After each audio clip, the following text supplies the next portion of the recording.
जंगल में एक चिड़िया रहती थी। वो चिड़िया किसी के पास नहीं जाती थी, वो अपना काम ही देखती थी। चिड़िया खुशी से जीना उस जंगल में दूसरे पक्षी को पसंद नहीं था। उसी जंगल में कौवा पति पत्नी बन के रहते थे। उसमें पत्नी कौवे को चिड़िया बिल्कुल पसंद नहीं थी। एक दिन चिड़िया आहार लेकर उसके घोंसले की तरफ जाने लगी। उसे देखकर पत्नी कौवा जलने लगी। ओहो, हर रोज आहार मिल रहा है ना, इसीलिए बहुत खुश है। इसका घमंड तो देखो, अकेली रहती है पर कोई परेशानी नहीं है। अगर तुझे आहार चाहिए तो मैं तुम्हारी मदद करूंगी, लेकिन इसके लिए मुझे अपमान करना ठीक नहीं है। हर रोज किसी न किसी बहाने मुझे अपमान करना तुझे आदत हो गया है। मैं अभी माँ बनने वाली हूँ, दया करके मुझे परेशान मत करो। मतलब तुम्हारा उद्देश्य क्या है रे? हर समय तुझे कहना ही मेरा काम है क्या? मेरी मर्जी, रास्ते से जा रहे सबके बारे में मैं बात करूंगी, तू क्या कर लेगी? सुनो, तू उसे क्यों कह रही है? चलो हम चलते हैं।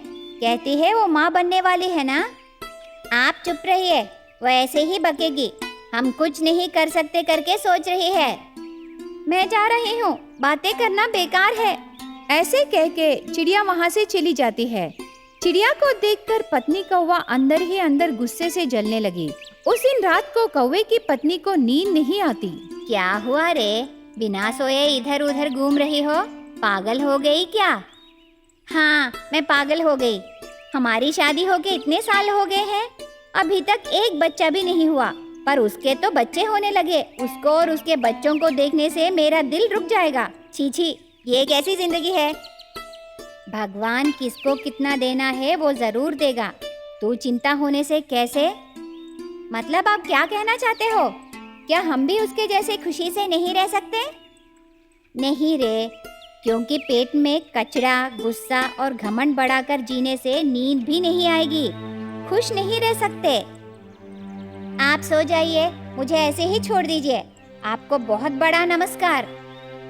ऐसे कह के पत्नी कौवा गुस्सा होने लगी। इतने में पति कौवा पत्नी कौवे की बातें नहीं मानता और नींद में चला जाता है। अगले दिन सुबह नींद से उठने पर पत्नी कौवा दिखाई नहीं देती। पति कौवा जंगल पूरा पत्नी कौवे को ढूंढ रहा था। इतने में चिड़िया के घोंसले से थोड़ी दूर में पत्नी कौवा दिखाई देती है। यहाँ क्या कर रही हो रे? उस चिड़िया के बारे में सोचते सोचते तेरी सेहत बिगड़ गई। तुझे देखने से मुझे डर लग रहा है। देखिए ना, उसके तो बच्चे भी हो गए। उन बच्चों को देखिए, कितने अच्छे हैं, कितने प्यारे लग रहे हैं जी। पर उसके पेट में पैदा हुए, उनको देखने से मुझे बहुत गुस्सा आ रहा है। हे भगवान, आप ही इसको बदलना है। अब चलो चलते हैं। ऐसे कह के पति कौवा उसकी पत्नी को वहाँ से ले जाता है। इस तरह थोड़े दिन बीत जाते हैं। पत्नी कौवा चिड़िया के ऊपर गुस्सा और द्वेष बढ़ाने लगी। इतने में एक दिन पति कौवा घबराया हुआ घर आता है। पति कौवे को देख के पत्नी कौवा ने, क्यों ऐसे आप घबरा रहे हो? क्या हुआ? कल से तुम खुश रह सकती हो, तुम्हें बहुत मन शांति रहेगी। मैं खुश रहने के लिए आपने क्या काम किया? वो चिड़िया के घोंसला रहे पेड़ को मैंने काट डाला है। कल तक वो पेड़ गिर जाएगा, वो चिड़िया मर जाएगी। आगे तुम खुशी से रह सकती हो। पति की बातें सुनकर पत्नी कौवा शॉक हो जाती है। अरे, ये क्या किया आपने? दूसरे को मार डालने का गुस्सा मुझे नहीं है। चलो हम जल्दी जाकर देखते हैं। ऐसे कह के उसके पति को लेकर पत्नी कौवा चिड़िया के घोंसले के पास जाती है। पेड़ गिरकर उस पेड़ के नीचे मरी हुई चिड़िया को देखकर पत्नी कौवा आंसू बहाने लगी। हे भगवान, ये क्या हो गया? ये सब मेरी वजह से ही हुआ है। मेरी ही गलती थी भगवान। मैंने ये सब तेरी खुशी के लिए ही किया है। तुम्हें रोते हुए मैं देख नहीं सकता, मुझे माफ करो। आपने बहुत बड़ी गलती किया है।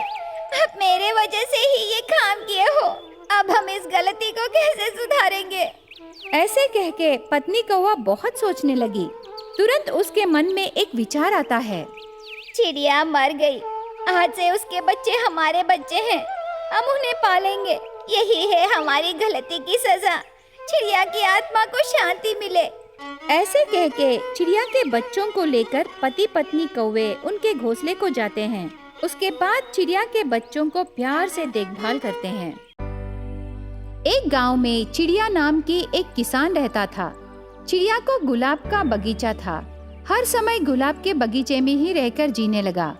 उसी गांव में कौवा नाम का एक भूस्वामी रहता था। चिड़िया के गुलाब के बगीचे को हर समय हासिल करने के विचार में रहता था।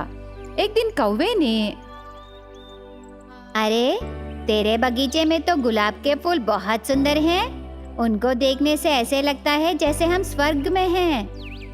बहुत खुशी हुई साहब। ये सब गुलाबों की महिमा है। हमारी बुजुर्गों से चली आ रही है ये गुलाब का बगीचा, इसीलिए मैं उसे छोड़कर नहीं रह सकता। तो क्या तुम तुम्हारे गुलाब के बगीचे को बेचोगे? मैं मर जाऊंगा, लेकिन ये काम नहीं करूंगा साहब। मैं उसे नहीं बेच सकता। जाने दे, मैं तो बस यूं ही पूछा। तेरे गुलाब के बगीचे को मैं लेकर क्या करूंगा? ऐसे कहकर कौवा वहां से चला जाता है। चिड़िया के गुलाब के बगीचे को कैसे भी हासिल करने के जिद में कौवा एक षड्यंत्र रचाना चाहा। एक दिन चिड़िया किसी काम से पास गांव को जाने के समय चील और कबूतर को बुलाकर चिड़िया के गुलाब के बगीचे को पूरा तोड़ देते हैं। चिड़िया का छोटा सा घर भी जला देते हैं। चिड़िया गांव से आने के बाद उसके बगीचे को देखकर रोने लगता है। हे भगवान, मेरे गुलाब के बगीचे को क्या हुआ? मैंने कौन सा पाप किया है? स्वर्ग जैसे मेरे गुलाब का बगीचा, अभी मेरा बगीचा और घर दोनों नहीं है। हे भगवान, तुमने मुझे क्यों इतनी बड़ी सजा दी स्वामी?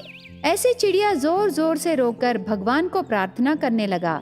चिड़िया रोते समय थोड़ी दूर में एक गुलाब का फूल ऊपर उठता है। वो गुलाब चमकता रहता है।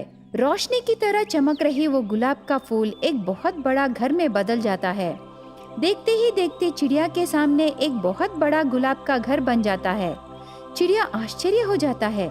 धीरे से गुलाब के घर में जाकर देखता है। ये गुलाब का घर तो बहुत ही अच्छा है। अरे, यहाँ तो बहुत सारे गुलाब के फूल हैं। सुंदर सुंदर गुलाब के फूल भी हैं। मुझे पता है भगवान अच्छे लोगों को अन्याय नहीं करेगा। चिड़िया गुलाब के घर से निकलकर बाहर आके देखने पर उसका गुलाब का बगीचा साधारण स्थिति में बदला हुआ रहता है। सभी गुलाब के फूल खिले रहते हैं। उनको देखकर चिड़िया को बहुत खुशी होती है। इतने में वहाँ कौवा आता है। अरे, ये क्या? मैंने सुना है तेरे गुलाब के बगीचे को कोई तोड़ दिए हैं। पता चला तेरा घर भी जला दिए। पर यहाँ तो सब कुछ अच्छा है। वो क्या है? इतना बड़ा गुलाब का फूल दिखाई दे रहा है। कोई चाहत से ये काम किया है, लेकिन भगवान मेरे विषय में गलती नहीं होने देंगे। मुझे वो गुलाब का घर दिए और मेरे गुलाब के बगीचे को भी बचाए। अगर उसे अपनी गलती का एहसास हो जाए तो वो सुधर जाएगा, नहीं तो खून की उल्टी होकर उसकी मौत हो जाएगी।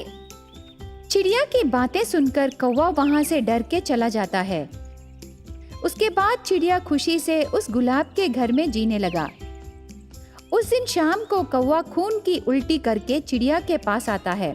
चिड़िया कौवे को देखकर घबरा जाता है। अरे, क्या हुआ साहब? आपको क्यों खून की उल्टियां हो रहे हैं? चिड़िया, मैंने तुम्हें बहुत अपकार किया है। मुझे ये सजा मिलना ही था। तेरे गुलाब के बगीचे को मैंने ही काट डाला। तेरे घर को भी मैंने ही जला दिया है। मैंने तेरे गुलाब के बगीचे को हासिल करना चाहा, इसीलिए मैंने ये सब काम किया है। मुझे माफ करो चिड़िया, मैंने तुम्हें बहुत अपकार किया है, इसीलिए मुझे ये सजा मिली। अरे रे, आप दुखी मत होइए, आपको सब अच्छा होगा। ऐसे कहकर चिड़िया उसके गुलाब के बगीचे से एक गुलाब लाकर कौवे के ऊपर रखता है। तुरंत कौवे को ठीक हो जाता है। कौवा ठीक हो जाने पर चिड़िया को धन्यवाद कहता है। देखो, तुमने बहुत सारी गलतियां की है, पर मैंने तुम्हें माफ किया है क्योंकि मैं तुम्हें अपना दोस्त समझा। मुझे पता है तू जरूर बदलेगा। इस गुलाब के बगीचे के लिए क्यों झगड़ना? दोनों मिलकर इस गुलाब के घर में ही खुशी से रहेंगे। अगर तुम्हें पसंद हो तो। आहा, तेरे जैसे महान दोस्त मिलना मेरा भाग्य है। तेरे साथ रहने से मुश्किलों को भी प्यार करके जी सकते हैं। मैं भी तेरे साथ इस गुलाब के घर में ही रहूंगा। मैं हर रोज ये गुलाब के फूलों को ले जाकर बेचूंगा। मैं तेरे साथ रहूंगा। ठीक है, मुझे बहुत खुशी हो रही है। कौवे को भी उस गुलाब के घर में रहने को चिड़िया कहने पर कौवा बहुत खुश होता है। इस तरह कौवा और चिड़िया उस गुलाब के घर में खुशी से रहने लगते हैं। दोनों बिना परेशानियों के खुशी से जीने लगते हैं।